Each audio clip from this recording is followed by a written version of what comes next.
स्वागत है। आज हम एक बहुत एम्बिशियस प्लान को समझने की कोशिश करने वाले हैं। 1 साल में अमीर बनने का 15 स्टेप का फ्रेमवर्क। हाँ। और मिशन बहुत सीधा है। 1 साल के अंदर $10,000 प्रति माह की इनकम तक पहुंचना। जो सुनने में बहुत बड़ा लगता है। तो चलिए इसे खोलकर देखते हैं। ये कोई छोटी मोटी टिप्स वाली लिस्ट नहीं है। ये एक लाइफस्टाइल ओवरहॉल की मांग करती है, जिसकी शुरुआत एक बहुत ही इंटेंस माइंडसेट से होती है। ये वाकई एक बहुत आक्रामक प्लान है। इसे एक स्प्रिंट की तरह बनाया गया है। ये सिर्फ हार्डवर्क के बारे में नहीं है, बल्कि लेजर फोकस के बारे में है। अच्छा। स्रोत के मुताबिक बिजनेस बनाने के 3 स्टेजेस होते हैं। पहला, स्टार्टअप। जब आप ये फिगर आउट कर रहे होते हैं कि करना क्या है। एग्जैक्टली। दूसरा, अस्थिर विकास, जब आप ये सीखते हैं कि इसे करना कैसे है। और तीसरा, उड़ान भरना, जब आप इसे करने में माहिर हो जाते हैं। और ये 15 स्टेप का खांचा इन तीनों स्टेजेस को कवर करने का दावा करता है। बिल्कुल। तो चलिए पहले इससे पर आते हैं, मानसिकता और तैयारी। पहला कदम ही मानसिकता के बारे में है। स्रोत इसे वॉर टाइम कैलेंडर कहता है। ये सुनने में ही बहुत इंटेंस लगता है। बिल्कुल है। तो एक वॉर टाइम कैलेंडर असल में दिखता कैसा है? क्या इसका मतलब है कि आप दोस्तों से मिलना या कोई फिल्म देखना पूरी तरह बंद कर देते हैं? पूरी तरह से नहीं, लेकिन ये रूथलेस प्रायोरिटाइजेशन के बारे में है। इसका मतलब है कि 12 महीनों के लिए आप हर एक्टिविटी को 3 फिल्टर से गुजारते हैं। ओके। क्या ये मुझे पैसा कमा कर दे रही है? क्या ये मेरे को स्किल बना रही है? या क्या ये मेरे स्वास्थ्य की रक्षा कर रही है? और अगर जवाब नहीं है तो वो एक भटकाव है, उसे हटा दे। वाह। इसी में शर्मिंदगी सहने की क्षमता का भी जिक्र है। मतलब जब आप कुछ नया शुरू करेंगे तो लोग शायद हंसेंगे या आपको नजरअंदाज करेंगे। स्रोत कहता है कि ये कीमत है जो आपको अपने मौजूदा जीवन से बाहर निकलने के लिए चुकानी पड़ती है। और इसी से जुड़ा है लक्ष्य को एकदम क्रिस्टल क्लियर करना, एक स्कोरबोर्ड मीट्रिक बनाना। हाँ, साल के अंत तक $10,000 प्रति माह। यानी इसे सिर्फ एक सपने से निकालकर एक प्रोजेक्ट में बदलना है, जिसकी एक डेडलाइन और एक मीट्रिक हो। बिल्कुल। स्रोत तो ये भी सुझाव देता है कि इसे एक नोटबुक में तारीख के साथ लिखा जाए। अच्छा। जब आप किसी लक्ष्य को लिख देते हैं तो वो सिर्फ एक इच्छा नहीं रह जाता, वो एक कमिटमेंट बन जाता है। सही है। तो माइंडसेट सेट हो गया, लेकिन सिर्फ सोचने से तो होगा नहीं। दूसरा कदम ज्ञान हासिल करने पर जोर देता है।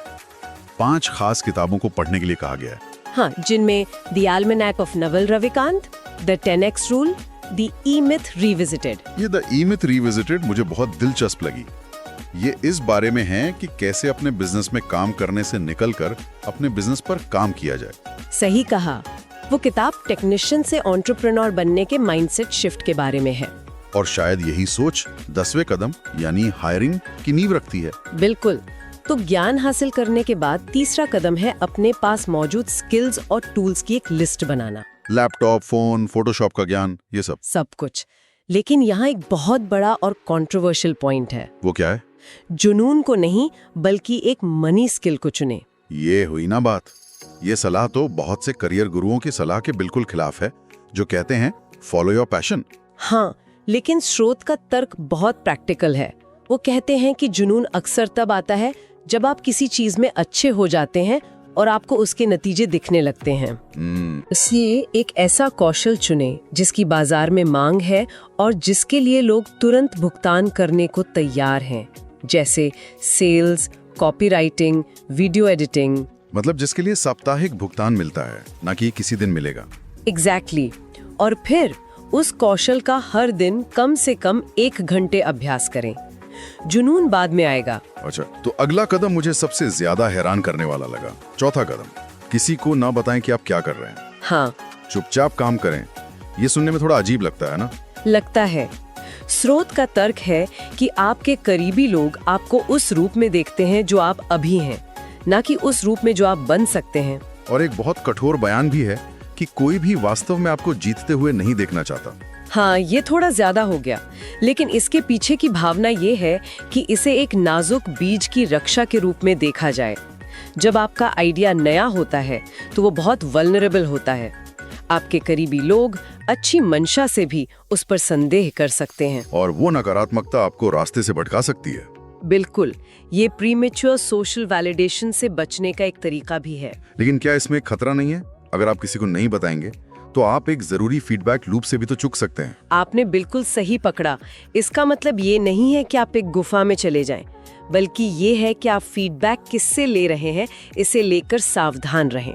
अच्छा, और यही हमें सीधे 5वें कदम पर ले जाता है, अपने माहौल को बदलें। मतलब अगर आप अपने दोस्तों को नहीं बता सकते तो आपको नए लोग ढूंढने होंगे। हाँ, क्लब जाने के बजाय इंडस्ट्री इवेंट्स, सेमिनार्स में जाएं। लक्ष्य सक्षम लोगों के करीब रहना है। Proximity to competence. सही। महंगे कोर्स के बजाय उन लोगों को फीडबैक के लिए भुगतान करें जो पहले से ही वो कर रहे हैं जो आप करना चाहते हैं। ठीक है, तो अब मानसिकता और तैयारी का चरण पूरा हुआ। अब आते हैं दूसरे हिस्से पर, एक्शन और पहली कमाई। नींव तैयार है, अब असल में पैसा कैसे कमाया जाए। छठा कदम, एक ऐसे ग्राहक को चुनना जिसके पास पहले से ही पैसा है, जैसे डेंटिस्ट, वकील, रियल एस्टेट टीम। उन लोगों को बेचने की कोशिश न करें जिनके पास पैसा नहीं है। बिल्कुल। और ऑफर को बेहद सरल रखने को कहा गया है। कितना सरल? एक वाक्य, एक डिलीवरी योग्य, एक समय सीमा, एक कीमत। बिल्कुल। कोई लंबा चौड़ा प्रेजेंटेशन नहीं। उदाहरण के लिए, मान लीजिए किसी ने वीडियो एडिटिंग को अपनी मनी स्किल के तौर पर चुना है, तो उसका ऑफर हो सकता है, मैं आपके रियल एस्टेट लिस्टिंग के लिए 24 घंटे में एक 60 सेकंड का वीडियो रील बनाऊंगा जिसकी कीमत $X होगी। बस। बहुत सीधा। और इससे पहले कि आप क्लाइंट ढूंढे, पेमेंट लेने का तरीका तैयार रखें, जैसे स्ट्राइप या पेपाल। हाँ, टैक्स या ट्रेडमार्क जैसी चीजों की चिंता भी ना करें। पहला लक्ष्य सिर्फ पेमेंट पाना है। और ये सीधे 7वें कदम की ओर ले जाता है, सबूत के लिए दौड़। हाँ, द रेस फॉर प्रूफ। लक्ष्य है एक अजनबी से $100 कमाना। भले ही ऐसा करने में $100 खर्च हो जाएं। भले ही। ये कदम प्रॉफिट के बारे में है ही नहीं, ये एक मनोवैज्ञानिक बाधा को तोड़ने के बारे में है। मैं समझ सकता हूँ कि ये कदम कई लोगों के लिए सबसे डरावना हो सकता है, पैसे मांगना। बिल्कुल। स्रोत कहता है कि ये सबसे बड़ी बाधा है और ये सिर्फ करके ही सीखा जा सकता है। इस अनुभव को शिक्षा का हिस्सा माना जाता है। यहाँ अनुभव ही निवेश पर रिटर्न है। और जब कोई अजनबी आपको भुगतान कर देता है तो ये आपके ऑफर को वैलिडेट कर देता है। इसका मतलब है कि अगर एक व्यक्ति भुगतान करने को तैयार है तो दूसरे भी होंगे। अच्छा, और एक बार सबूत मिल जाने के बाद 8वां कदम है उसे दस्तावेज के रूप में तैयार करना। हाँ, हर चीज के लिए टेम्पलेट बनाएं, पिच, प्रस्ताव, समझौता और सबसे जरूरी प्रशंसा पत्र यानी टेस्टिमोनियल्स मांगे। ये क्षमता का सबूत बनाता है। बिल्कुल, जो पहले और बाद की तस्वीरों की तरह काम करता है। और ये मानकीकरण, स्टैंडर्डाइजेशन, मुझे लगता है अगले कदम के लिए जरूरी है। बहुत जरूरी। 9वां कदम, एक वितरण चैनल, डिस्ट्रीब्यूशन चैनल चुने। Social media, email, paid ads, कोई एक और पूरे साल उसी पर ध्यान केंद्रित करें। उस जगह की सबसे बुलंद आवाज बने। एक ही समय में सभी प्लेटफॉर्मों पर मीडिया का काम करने की गलती न करें। बिल्कुल। एक पर महारत हासिल करें। तो आपने एक चैनल पर महारत हासिल कर ली है और अब क्लाइंट्स की लाइन लग गई है। हाँ, लेकिन यहीं पर एक नई समस्या पैदा होती है कि आप अकेले सब कुछ नहीं कर सकते। एग्जैक्टली। और ये हमें सीधे तीसरे और अंतिम भाग पर ले जाता है, स्केल करना और सिस्टम बनाना। ये 10वें कदम से शुरू होता है, हायरिंग। और यहाँ भी सलाह बहुत विशिष्ट है। किसी सीईओ या बिजनेस पार्टनर को हायर ना करें। तो किसे करें? पहली हायरिंग उबाऊ, दोहराए जाने वाले, समय लेने वाले कामों के लिए करें। किसी को कंटेंट शेड्यूल करने के लिए या इनवॉइस भेजने के लिए। अच्छा। वो 80% काम करते हैं और आप सबसे महत्वपूर्ण 20% पर ध्यान केंद्रित करते हैं। और क्लाइंट्स लाना और बड़ी समस्याओं को सुलझाना। सही। यहाँ पर एक नियम भी दिया गया है कि एक कर्मचारी को अपनी सैलरी का कम से कम 3 गुना मूल्य लाना चाहिए। ये एक स्टैंडर्ड बिजनेस मीट्रिक है ना? हाँ, लेकिन कई लोग इसके बारे में नहीं सोचते। इसका तर्क ये है कि उस 3x में कर्मचारी की सैलरी, कंपनी का ओवरहेड, ट्रेनिंग की लागत और आखिर में कंपनी के लिए एक उचित लाभ मार्जिन शामिल होता है। तो पार्ट टाइम ठेकेदारों, कॉन्ट्रैक्टर्स से शुरुआत करना बेहतर है। हाँ, और एक चेतावनी भी है, हायरिंग एक टूटे हुए बिजनेस मॉडल को ठीक नहीं करती, ये केवल उसे बढ़ा करती है। मतलब अगर आपका सिस्टम खराब है तो ज्यादा लोग उस खराबी को और बढ़ा देंगे। बिल्कुल। मदद मिलने के बाद 11वां कदम है अपनी सेवा को उत्पादों में बदलना, प्रोडक्टाइज द सर्विस। हाँ, पैकेज बनाएं, अच्छा, बेहतर, सर्वश्रेष्ठ। और स्रोत कीमत के लिए डीएम करे वाले कल्चर के सख्त खिलाफ है। बिल्कुल। कीमतों को पारदर्शी रखें। पारदर्शिता विश्वास पैदा करती है। और हमेशा एक बहुत महंगा प्रीमियम विकल्प रखें। हाँ, मनोविज्ञान कहता है कि आबादी का एक छोटा हिस्सा हमेशा सबसे अच्छा चाहता है और कीमत की परवाह नहीं करता। ये एक ऐसी नौकरी से एक वास्तविक व्यवसाय में बदलने का एक महत्वपूर्ण कदम है। और इसके लिए अनुशासन की आवश्यकता है, जो 12वां कदम है। पैसा बाहर ना निकालें, नकदी व्यवसाय का ऑक्सीजन है। हाँ, और स्रोत में एक बहुत अच्छी लाइन है, अगर आप सिर्फ तब काम करते हैं जब आपका मन करता है तो आप अपने मूड के कर्मचारी हैं, और मूड एक बहुत बुरा बॉस है। वाह, ये तो बहुत गहरी बात है। ये दैनिक मेहनत के बारे में है, न कि बड़े मील के पत्थर का इंतजार करने के बारे में। अनुशासन ही वो इंजन है जो इस मशीन को चलाता है। सही। 13वां कदम है, एक मनोरोगी की तरह फिर से इन्वेस्ट करें। री इन्वेस्ट लाइक अ साइकोपैथ। ये बहुत ही मजबूत बयान है। इसका मतलब क्या है? इसका मतलब है कि जो भी पैसा आ रहा है उसे वापस बिजनेस में ही लगाना है, 4 खास जगहों पर। कौन सी 4 जगहें? वाले लोग और निश्चितता बढ़ाने वाली शिक्षा। इस स्तर पर अब आप एक हसलर नहीं रह सकते। नहीं, अब आपको 100% कानूनी बनना होगा। LLC, ट्रेडमार्क, मजबूत अनुबंध। ध्यान अब भागदौड़ से हटकर विश्वसनीयता पर चला जाता है। और ये बड़े खेल को समझने की ओर ले जाता है। 14वां कदम, उद्योग की वेल, यानी बड़े खिलाड़ियों को देखना। हाँ, वो क्या कर रहे हैं, कैसे कर रहे हैं और क्यों कर रहे हैं। ये रास्ता बदलने या उन्हें कॉपी करने के बारे में नहीं है। नहीं, ये समझने के बारे में है कि स्केल पर क्या काम करता है।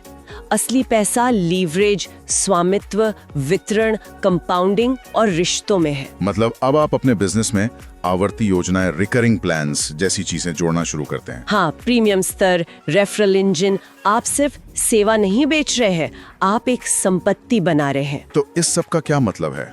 हम अंतिम 15वें कदम पर पहुंच गए हैं। व्यवसाय को कला नहीं बल्कि गणित की तरह मानना। प्रयोग करना बंद करें। बिल्कुल।